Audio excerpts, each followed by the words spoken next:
17, que diz: da mesma maneira, também o Espírito nos assiste em nossas fraquezas.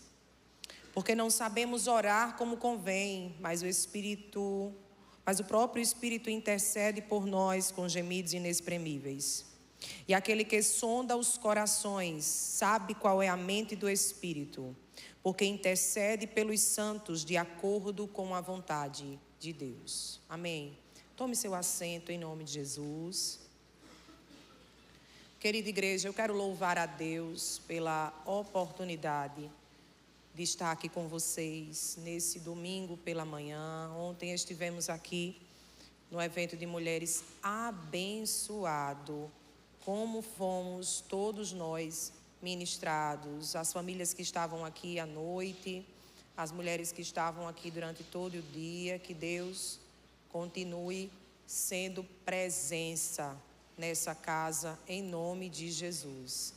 Nós estamos felizes, como o pastor bem apresentou, acho que ele foi ali atrás resolver alguma coisa, mas viemos eu, meu esposo e uma das minhas 3 filhas, né? Eu tenho 3, a mais velha veio, e eu quero muito louvar a Deus pela forma tão acolhedora, hospitaleira, na qual essa igreja, em especial os pastores dessa igreja, receberam a minha família, a minha casa. Muito obrigado, pastor, pela honra, mesmo não nos conhecendo, em abrir a porta da casa de vocês. Nós sabemos bem que acesso à casa é algo tão íntimo, e vocês abriram a casa para receber a minha família.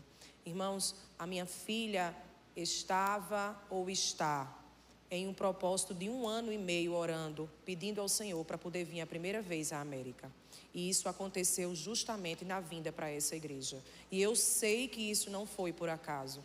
Deus já sabia que seria para cá, Deus já sabia que seria essa família, esse casal que iria nos acolher. Muito obrigado. Essa igreja é resultado do propósito de oração da minha filha. Quero louvar a Deus pela vida de vocês, tá bom? Quem é pai e mãe sabe por que eu estou tão emocionada. Porque era um desejo do coração dela. E quando ela tinha 4 anos, ela olhou para mim e disse: mãe, a senhora me promete que quando eu fizer 15 anos, a senhora vai me levar na Disney? Irmãos, e eu prometi em um tempo onde a gente tinha a provisão da comida todos os dias. Não era mensal, era todos os dias o Senhor provia. Um tempo de grande dificuldade na nossa primeira obra que pastoreamos. Eu tinha ela e tinha a segunda, que era bem bebezinha. Ela disse: mãe, a senhora me promete? Eu disse: minha filha, eu prometo. Mas que bom que a nossa promessa, mesmo falhando, a de Deus não falha. O céu registrou, carimbou e disse: vai acontecer. Ela tem 16, mas quando nós decidimos que o visto dela foi tirado, foi aos 15 anos. E eu disse: minha filha, Deus traz tudo no momento certo. E ela está muito feliz. Eu quero louvar a Deus por isso, não é? E foi vindo para esta igreja, estando com essa família aqui, que esse sonho será realizado. Então quero partilhar com vocês, porque crente anda por passos de fé, não é, irmão? Tudo de crente tem uma história de milagre. Não dá para ser as coisas de maneira natural, e nós celebramos a Deus por isso. Quero muito louvar a Deus por esse casal, por essa igreja linda, saudável, bíblica, não é? Que Deus continue conservando em nome de Jesus, em tempos de apostasia, em tempos de que as pessoas tentam manipular a palavra do Senhor, e ver uma igreja saudável, bem doutrinada, que ama a Bíblia. Que Deus continue conservando o coração dessa amada igreja assim, em nome de Jesus. Quero louvar a Deus pela vida da missionária Marisa, uma mulher de Deus. De Deus. Se vocês são ministrados por ela aqui, todos juntos, como eu também, mas como seria precioso se vocês pudessem, cada um, ter um momentinho de mesa com essa mulher e ouvir as experiências missionárias, ouvir de como ela fala sobre Jesus e sobre o reino de Deus com tanta propriedade. Que Deus continue te abençoando, em nome de Jesus. Pastora, em nome de Jesus, a todos. Pastor Júnior, que nos recebeu, deve estar aí também nos administrativos, com tanto amor, com tanta alegria, com a sua querida esposa também, fez toda a logística. Que Deus continue abençoando, em nome de Jesus. Queridos, as horas se vão, dados devidos agradecimentos. O Senhor colocou essa palavra no meu coração. Eu quero falar nessa manhã sobre o exercício da oração. Eu costumo dizer que o exercício da oração é a marca fundamental e principal da vida cristã. Um crente dizer que não gosta de orar ou que não ora é semelhante a um médico que é médico, mas que não gosta de ver sangue. É semelhante, por exemplo, a um dentista que não gosta de cuidar de dentes de pessoas. É semelhante a um psicólogo que não gosta de cuidar da mente de pessoas. É semelhante a um enfermeiro que, por exemplo, diz que não gosta de pegar em uma seringa para aplicar uma medicação. Eu sei, é incoerente. É exatamente isso a vida de um crente que não gosta de orar. É uma incoerência, porque a oração é uma prática direta da vida cristã. Não tem como ter a vida cristã se não tiver a prática da oração. A oração é um exercício de relacionamento direto com o próprio Deus. A gente traz de uma maneira, uma definição muito simplista, muito comum e que não é errada, tá tudo bem, mas que não alcança em profundidade, até porque, na verdade, a gente pode estudar e tentar trazer uma definição de toda forma para o que é o exercício da oração, mas as palavras faltam, porque nós, enquanto seres falhos e sustentados pela graça de Deus, entender que por meio de uma comunicação a gente tem um acesso direto àquele que está ao trono da graça, irmãos, é algo que é impossível se definir.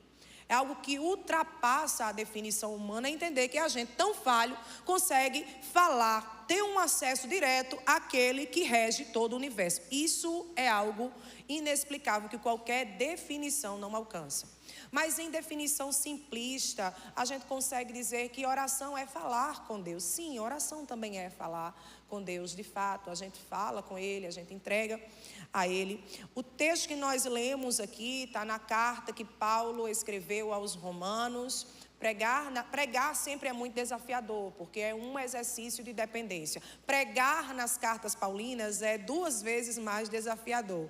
E aí pregar... E de fato eu estou trazendo uma percepção minha enquanto pregadora. Pregar na carta escrita aos Romanos e aos Efésios, ela é 3 vezes mais desafiadora, irmão, pelo conteúdo alto teológico que essas cartas possuem. Mas em linha geral a gente vai vendo nessas entrelinhas o que Paulo queria trazer sobre a ação do Espírito de Deus na prática da oração, de uma maneira muito simples, e de como isso é aplicado ao nosso dia a dia. O apóstolo Paulo escreve essa carta em sua 3ª viagem missionária para uma igreja que ele ainda não conhecia, mas que o Espírito traz para ele os desafios que aquela igreja enfrentava. Sim, ser crente em Roma, na qual o Império Romano era o que imperava nesse primeiro século, e todas as ideias, tudo o que tinha de novidade partia daqui. O alto número de escravos que se tinha aqui, pecado e tanto assédio para que o evangelho não se difundisse, e o pecado querendo contaminar os novos convertidos na fé. E agora o apóstolo Paulo escreve essa carta endereçada a essa igreja, onde não ficou só a ela, mas a igrejas de outras cidades também receberam, mas especial aos romanos, para falar sobre justificação por meio da fé, santificação, na qual nós usamos essa carta quando nós estudamos algumas disciplinas teológicas, que nós chamamos de teologia sistemática. Nós usamos muito a carta escrita aos Romanos como base. E aí Paulo quis trazer para essa igreja sobre justificação, sobre vida com Deus, sobre vida em santificação e sobre a ação do Espírito sobre a carne. E aqui no capítulo 8, esse capítulo 8 é recheado de versículos preciosos para a nossa alma. Mas aqui Paulo estava falando sobre a ação do Espírito de Deus na oração. Sim, quando nós nos ajoelhamos para orar, a gente não somente abre a boca e fala aleatoriamente aquilo que vem na nossa mente. Não é um exercício propriamente humano, onde simplesmente tudo que a gente quer falar aleatoriamente sai da nossa boca ou da nossa mente e o céu simplesmente recebe. Tem uma ação direta do Espírito Santo no exercício da nossa nossa oração. Ele está lá, Ele nos conduz a orar, Ele está conosco, Ele é que nos leva ao exercício da oração, é Ele que conduz a nossa oração. Quantas vezes nós nos ajoelhamos, ou se não ajoelhar também não tem problema, sentamos ou estamos caminhando ou no carro ou qualquer prática, enfim, que nós pensamos em orar uma coisa, com certeza você já teve essa experiência e de repente o Espírito te conduz a outro tipo de oração e você, quando pensa que não, se pega orando por uma coisa que você nem imaginava, porque o Espírito Santo que sai conduzindo a nossa oração e sai guiando essa oração.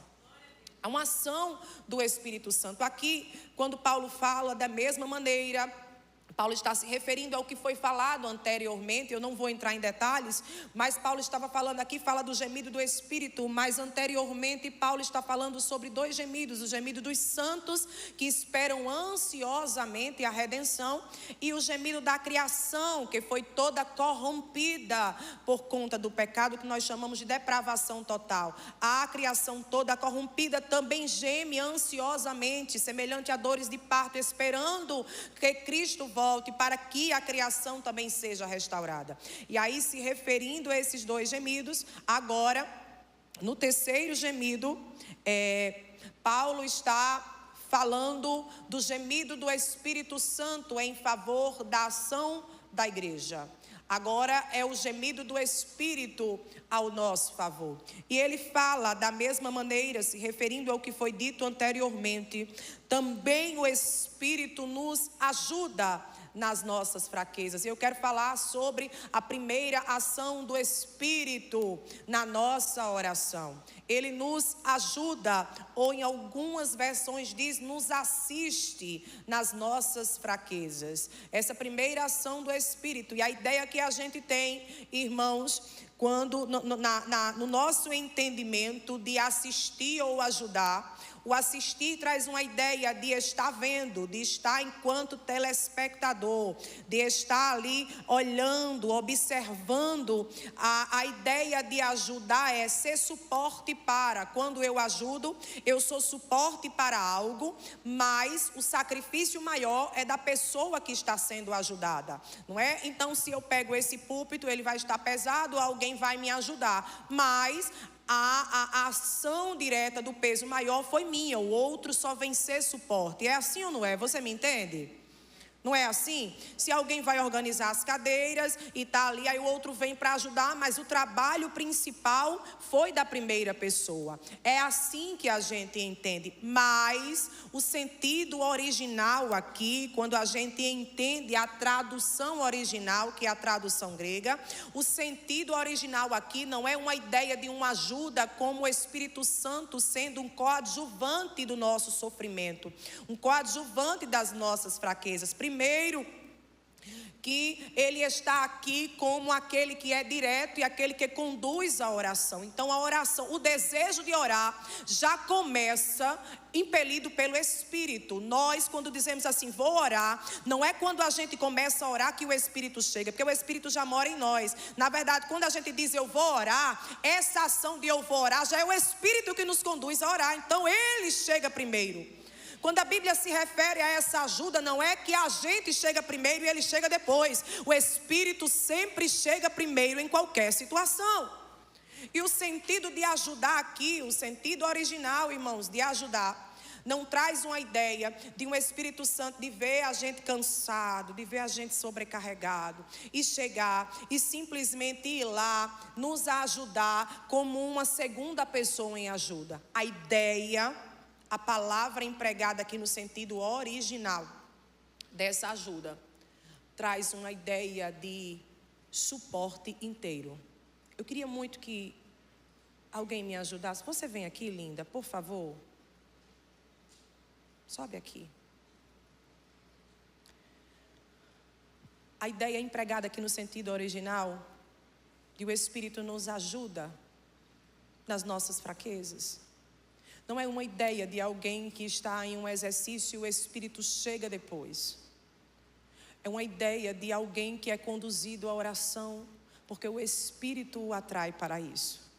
E quando alguém está orando, imagine essa irmã cansada e com fardos e no seu exercício da oração. E enquanto ela ora, a ideia de ajuda, o sentido original é aquele que tira pesos e sustenta. Enquanto nós oramos, a ação do Espírito enquanto a gente ora é tirar os pesos. E a ideia original é aquele que coloca no ombro e diz: agora não é com você, agora é comigo. Eu te levo, eu te conduzo, eu te sustento, eu sou contigo, eu te conduzo. A ideia da ajuda do Espírito é uma ação direta, é aquele que tira o peso, é aquele que tira o fardo. Obrigado, querida. É por isso que o salmista no Salmo 37 diz: entrega o teu caminho ao Senhor. O sentido hebraico original dessa entrega não é uma entrega de algo que está na minha mão e eu simplesmente entrego para alguém. É o sentido de algo extremamente pesado que eu não consigo remover com as minhas mãos, mas eu faço bolar. Não é meu, está pesado demais, eu jogo para a mão dele. Não é meu, se está difícil demais, no exercício da oração eu me ajoelho e digo: Senhor, essa guerra não é tua, essa guerra não é minha, é tua. Esse peso não é meu, eu vou entregar para ti, porque na tua mão que eu não posso resolver, o Senhor resolve.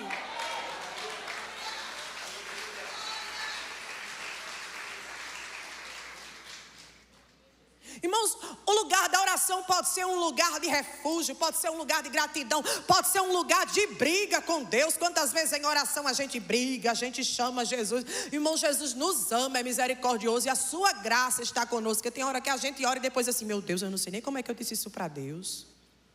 Não é assim, irmão? Meu Deus, estou pensando que Jesus é meus amigos, que eu falo como eu quero, é? Peraí. Jesus misericordioso, que a gente diz: olhe Jesus, a gente chama Jesus, sente aqui para a gente conversar. Oh, gente, e é assim, é. Jesus é misericordioso. Mas Ele é suporte para nós em dia de fraqueza. Quantas vezes você com certeza provou dessa experiência na sua vida cristã, de se ajoelhar ou de orar, ou de sentar, ou de estar fazendo os serviços da casa e orar, se sentindo tão fraco e fraca. Orar sem entender porque está orando, mas é levado a orar. E a gente pensa que é porque já tem o costume de orar. E não é costume, é o Espírito que nos leva a isso. E de repente no exercício da oração a gente começa a falar, a gente começa a ser movido por uma graça sobre graça e começa, aleluia, a orar, e o Espírito começa ali a nos renovar. Quem nunca começou a orar parecendo um gatinho e se levantou como filho do leão da tribo de Judá? A oração, ela muda, aleluia, dentro de nós para depois mudar o cenário. Quantas vezes nós oramos e começamos com uma oração ali meia derrotista, uma palavra meia distante, uma coisa meia sem esperança, mas o Espírito vai nos renovando, vai nos enchendo, vai colocando as palavras, a gente vai renovando as promessas, a gente vai ali, quando a gente se levanta, nada mudou, mas o céu mudou alguma coisa dentro da gente, a gente diz assim: peraí, se levanta, vai dar certo, Deus é comigo, eu não posso me entregar. Eu quero dizer para você que não é o discurso das nossas palavras, que não é a oratória que muda alguma coisa dentro de você, é a ação do Espírito que visita o teu carro, o teu quarto, o teu trabalho, a tua empresa. Enquanto você ora, Ele entra, Ele tira o fardo, Ele te coloca aqui e diz: bora, não vai parar não. Quando estiver cansado eu venho, eu sou suporte nos teus dias de cansaço.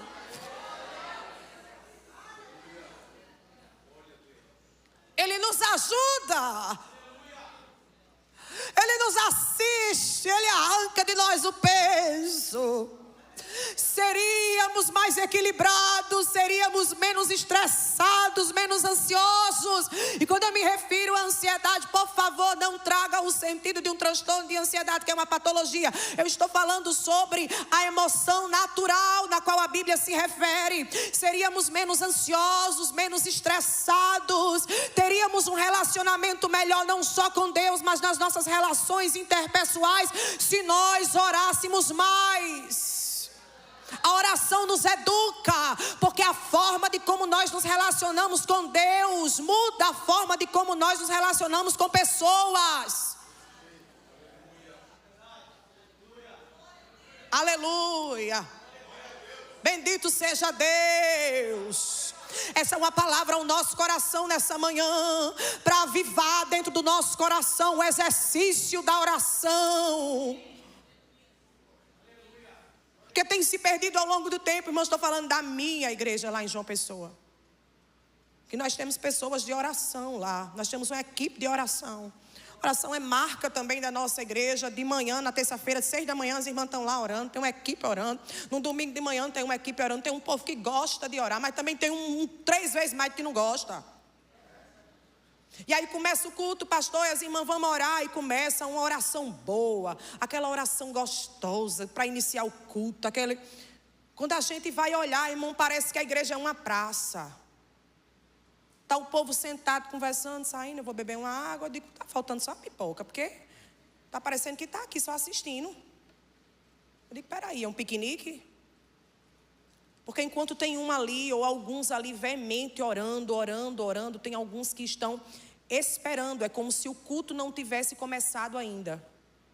É como se fosse um pré-culto. E o exercício da oração se perder. Os irmãos lá na igreja, quando faz a consagração, aí tinha uma fala que eu já disse: não fala mais isso. Isso não é bíblico, isso também não é verdadeiro. Se não é bíblico, não é verdadeiro. Porque para trazer acolhimento à liderança, que não queria que muita gente viesse para estar orando, né? Porque quem ora quer que todo mundo ore. Quem ora quer que todo mundo ore, porque sabe que o segredo de uma vida vitoriosa é cumprir a palavra e orar. Cumpra a palavra de Deus e ore e deixe Deus fazer para a sua vida. Pronto, dá certo. Só faça isso que dá certo. Se você cumprir a palavra, isso vai implicar em você ser um bom esposo, uma boa esposa, um bom filho, tudo vai incluir você ser alguém honesto. Só cumpra a palavra e ore e deixe que Deus vai fazer na sua vida. O segredo é esse. E aí, a liderança, pastor, tinha o costume de dizer assim: ai, meu louvo a Deus, né? Era para muita gente estar aqui, mas não está. Mas está aqui quem Deus queria, está aqui quem tinha que estar. Eu disse: a liderança não. O chamamento da oração é para todo mundo. Não fique dizendo que era para estar aqui, quem devia estar, não. Todo mundo era para estar. E o pastor que lidera, o pastor lá, eu disse: ô pastor Júnior, tu já pensou se só a gente está com luta? Uma igreja com não sei quantos membros, só vem 30, 20 para consagração. Aí só está aqui quem o Espírito Santo quis trazer. Eu disse: e o resto o Espírito Santo deixou dormindo? Eu disse: foi não, irmão, foi não, não diga mais isso. Disse: pastor, a partir de agora o senhor vai dizer assim: está aqui aqueles que deram ouvidos à voz do Espírito Santo de Deus. Irmão, é um domingo de manhã, é 10h38 da manhã. Ontem teve evento o dia todo na igreja. Você poderia estar em qualquer outro lugar, mas você decidiu atentar-se ao chamamento do Espírito a estar aqui nessa manhã. Bendito seja Deus por isso. Bendito seja Deus, porque o Espírito nos conduziu em triunfo para estar entregando as primícias dessa semana a Ele. Você pode adorar Ele por isso. Faça valer a pena estar aqui. Adore a Ele. Ele nos assiste nas nossas fraquezas. E eu disse isso ao pastor, porque eu digo: pastor, quando a gente trata de fraqueza, irmão, a gente não está falando de uma condição de pecado. Fraqueza que Ele nos assiste quando a gente peca também. Mas fraqueza é uma questão de dependência. O sentido aqui é de vulnerabilidade humana. É de entender que se o Espírito não estiver com a gente cai, a gente peca, a gente não se levanta. A gente não é ninguém. É um sentido de reconhecimento, de depender de Deus. Essas fraquezas são nossas, as fraquezas não são de Deus. A fraqueza é nossa e a força é dele. Todo demérito da nossa vida decorrente de fraquezas é nosso. Deus não tem culpa de nada. Agora, tudo o que triunfa sobre a nossa fraqueza, tudo que é de força não é nosso, é dele. Vou repetir: fraqueza é nossa, força é de Deus. Eu vou repetir: fraqueza é nossa, mas força vem de Deus. Não há força em nós, porque dele, por ele, para ele, Paulo cantou: são todas as coisas. Nós estamos aqui, celebramos a ele. Nós somos alvos da graça de Deus. Tudo que nós temos é objeto da graça de Deus. Oh, glória! Quando nós falamos sobre graça, tem um escritor de uma teologia sistemática chamado Berkhof. O senhor conhece, né, pastor? Teologia de Berkhof. Ele fala que Tudo, absolutamente tudo o que nos rodeia é a graça. Nessa teologia sistemática ele diz: olhe para o carro. Você olha e imagina: ai, a graça de Deus me deu dinheiro para comprar um carro. Mas essa graça ela vai muito além, porque a graça fez um dia alguém descobrir de como se faz um carro. Aí a graça que fez alguém descobrir como se faz um carro é a graça que Deus fez alguém descobrir como é que faz um combustível. E agora tem carro que não precisa mais de combustível, mas a graça também fez alguém descobrir a energia elétrica. Então Berkhoff diz: no final tudo gira em torno da graça. Essa roupinha que a gente está vestida aí, isso é graça, porque um dia Deus deu a graça para alguém descobrir como é que se faz uma roupa, um pano, fazer uma costura, ter uma linha. Tudo é graça de Deus, tudo é graça de tudo, é graça de Deus, tudo é graça de Deus. Teu trabalho é graça, tua casa é graça, a roupa que você está vestida é graça, o sapato é graça, o celular é graça, tudo é pela graça. Ele nos assiste nos nossos dias de adversidade. Ele nos assiste nos nossos dias de vulnerabilidade. Porque se tem uma coisa, irmãos, que a luta muitas vezes nos faz em nós. A gente se humilha diante de Deus, irmão, mas tem hora que a gente coloca, que a luta coloca a gente nessa posição para baixo. Que até diante dos outros a gente diz assim: Senhor, tem misericórdia. É o sentimento que Noemi carregou quando entrou em Belém, Judá, dizendo: a mão do Todo-Poderoso está sobre mim. Parece que a gente acha que a luta é maior, e não é sobre um vitimismo, é sobre uma dor mesmo. É sobre uma fraqueza, não só diante de Deus, no aspecto de se humilhar diante dele, mas sobre o nosso próprio eu.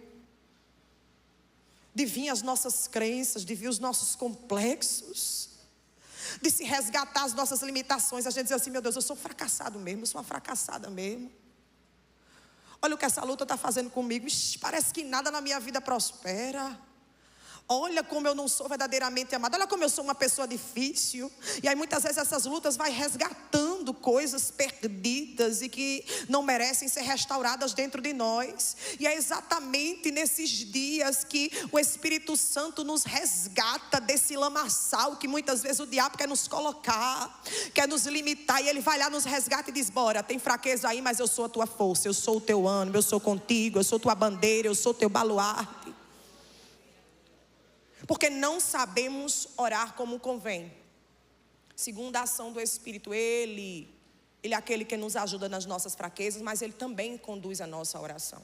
Tiago falou isso na carta escrita à igreja dispersa em Jerusalém, dizendo: vocês oram e não recebem, porque pedem mal.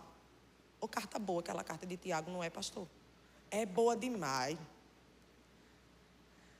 Vocês oram e não recebem porque pedem mal. O sentido que Paulo está falando aqui é de um espírito que conduz a nossa oração. Quando a gente ora, para trazer um exemplo aqui, quando ele diz: porque não sabemos orar como convém, mas o próprio Espírito intercede por nós. A gente ora, e é como se o Espírito Santo faz a filtragem dessa nossa oração. Isso é extraordinário. Ele faz a triagem daquilo que de fato está de acordo com a vontade do Pai. E aí eu já vou, essa igreja é plenamente ensinada, eu só vou reforçar o que vocês já sabem. Sabe aqueles crentes que têm medo do negócio de oração contrária? Que negócio de oração contrária, irmão?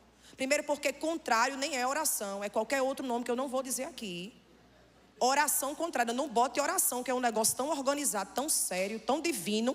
Não fique botando oração como primeiro adjetivo de coisa de crente que gosta de jogar maldição contra outro, não. Não se chama oração contrária, se chama mandinga, se chama qualquer outro nome que eu não vou dizer aqui. Irmãos, oração é tudo aquilo que atinge a vontade de Deus. A Bíblia diz aqui, no capítulo 27, porque Ele intercede pelos santos de acordo com a vontade do Pai. Como é que a gente sabe que está orando segundo a vontade do Pai? A gente ora, o Espírito Santo de Deus pega a nossa oração, faz uma triagem e diz: isso aqui é da vontade do Pai, deixa aqui que eu vou levar o trono. Isso aqui não, isso aqui não, isso aqui foi na emoção, deixa aqui. Igual Elias, quando disse assim: eu quero morrer. O Espírito é Deus, já atuava ali. Sim, o Espírito que levou a oração ao Pai. Elias, eu quero morrer em uma exaustão emocional terrível. O Espírito olhando, diz, não quer pão, quer água, tem que caminhar mais um pouquinho. Eu vou levar da maneira certa ao Pai. Pai, manda um anjo lá para pão e água. Ele disse que queria morrer, mas não é quer morrer não. É assim que o Espírito Santo faz a nossa oração. A gente ora, ele pega a nossa oração, faz uma triagem, olha e diz assim, isso aqui está de conformidade com o Pai, isso aqui vai. Isso aqui, não, isso aqui disse na raiva, isso aqui não, isso aqui fica. Vai me agradecer. Irmão, preste atenção, quando eu andei de avião a primeira vez eu orei dizendo, olha Jesus, preste atenção. E foi de Recife para o Maranhão, viu? Nem foi um voo longo. Ainda bem que Jesus, que o Espírito faz essa triagem da nossa oração. Quando eu andei de avião a primeira vez, pastor, uma agonia, meu Deus do céu. Quando o avião pousou, eu digo, olha Jesus, deixa eu fazer um acordo aqui com o Senhor, venha cá para a gente conversar. O Senhor me leve para todo canto que carro chega. Agora negócio de avião, Jesus, não conte comigo não, esse negócio é difícil demais. Meu Deus, que negócio ruim, o teu sangue tem poder. Irmão, o Espírito pegou essa oração. E eu tenho certeza, andando com Deus, que o Espírito levou para o Pai dizendo, ela disse que não quer, mas na verdade ela precisa de coragem. Vamos dar coragem a ela? Aí, a primeira vez que eu vim para os Estados Unidos, em 2022, que chegou, irmão, para fazer uma escala em Miami, que eu vi as luzes, o Espírito chegou assim, pastor, dentro do avião. Eu disse, meu Deus, que coisa extraordinária, o Senhor disse que ia me trazer nos Estados Unidos. Aí Deus disse para mim, você lembra daquele dia, naquele voo chegando no Maranhão, que você pediu para mim, para nunca mais você andar de avião? E eu chorei dentro daquele avião e disse, Senhor, obrigado, porque a tua vontade é melhor do que aquilo que eu pedi. A tua vontade é boa, perfeita e agradável, como diz a tua palavra. Agradeça a Deus por todas as orações ouvidas, mas agradeça em mesma intensidade por orações que Deus não respondeu. Agradeça na mesma intensidade orações que foram respondidas, mas orações que também não foram. Aquelas que não foram respondidas, tenha certeza que é porque não estava em conformidade com a vontade do Pai. Agora o Espírito pega a nossa oração, ele faz uma triagem. O que é de acordo com a vontade do Pai, ele leva ao trono da graça. O que não é, por isso que o texto diz, nós não sabemos orar como convém, mas ele intercede. Essa intercessão é levar ao Pai aquilo que de fato a gente precisa e a gente necessita. É por isso que eu tenho aprendido por esses dias, fazendo um devocional sobre oração, a entregar mais as fraquezas. Quantas vezes, irmãos, a gente gasta mais tempo na oração, trazendo soluções para Deus, do que propriamente revelando as nossas fraquezas. Quantas vezes eu orando, a gente está comprando o terreno da igreja lá pela fé, o pastor sabe, a gente dividiu. Quantas vezes eu dizia, pastor, Senhor, está tão distante que realmente está tão distante, nos ajude, porque o Senhor é aquele que pode levantar os Cornélios, o Senhor é aquele que pode, Senhor, liberar a justiça, os projetos da justiça, e o Senhor pode não sei o que, o Senhor pode não sei o que. Eu fui confrontada há 15 dias atrás em um devocional de oração. O Espírito Santo de Deus disse para mim, oração precisa ter vulnerabilidade e não solução. Vulnerabilidade é nossa, solução é de Deus. E eu aprendi, mudei minha oração. Senhor, eu estou orando, Senhor, igual Josafá. Os nossos olhos estão postos em Ti. Eu estou com medo do nome da igreja ser envergonhado. Eu estou com medo, Senhor, de chegar o dia e não ser pago. Irmão, oração é entrega de vulnerabilidade. Senhor, tem misericórdia. O povo já contribuiu, parece que não tem mais. Senhor, nos ajude, faça alguma coisa. Porém, a solução vem do Senhor. A peleja é do Senhor. A guerra é do Senhor. É Ele que sabe como trabalhar. Oração não é lugar de ditar solução para Deus.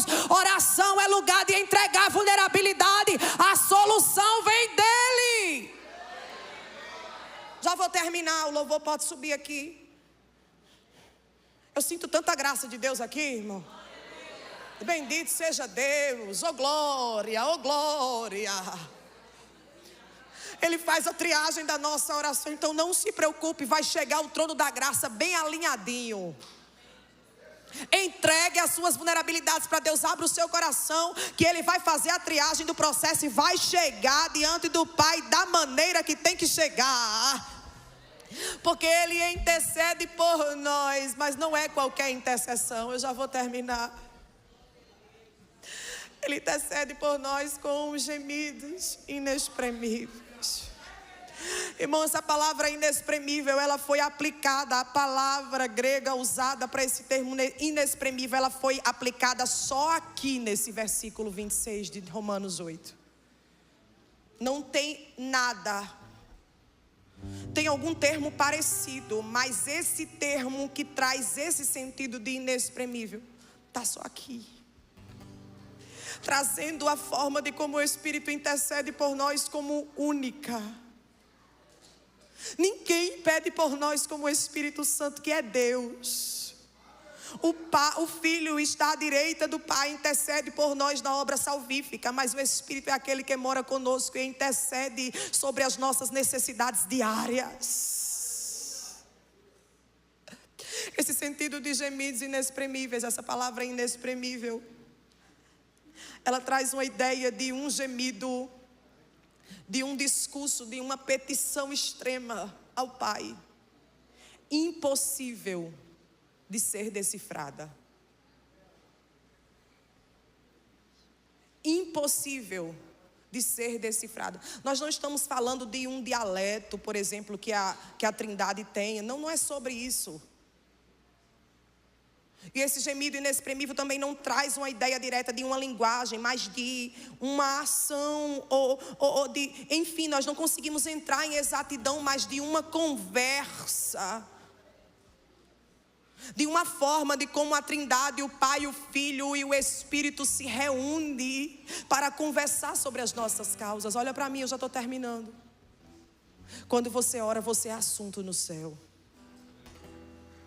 Eu vou repetir isso, quando você ora, você vira assunto no céu. Quando você ora, você vira assunto no céu. Quando nós entregamos causas ao Senhor, a nossa causa vira assunto ao pé do trono da graça. Quando o Espírito intercede por nós junto ao Pai, nem os anjos entendem o que eles estão ali. Nem os anjos sabem o que eles estão comunicando. Há uma conversa entre o Pai, o Filho e o Espírito do que irá fazer da nossa história. Eles estão conversando ao nosso favor. A Trindade se relaciona entre eles para falar das nossas demandas. Isso é extraordinário. O Pai, o Filho e o Espírito, eles se reúnem para falar das nossas causas, para pelejar por nós. E se há uma reunião no céu para guerrear pelas nossas causas, qualquer coisa na terra é pequena, porque você pode ficar de pé.